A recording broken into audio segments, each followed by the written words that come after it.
Всем привет! Едем на рыбалочку, на экранчике будем ловить.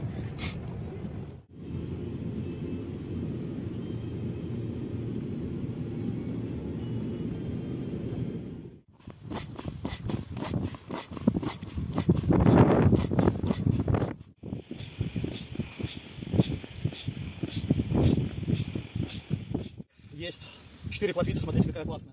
Плотвичка, окунек снимать не можем, потому что ветер очень сильный, неудобно. Еще одна плоточка хорошенькая сидит. Смотрите, какая плотка. О, ладошка больше, да.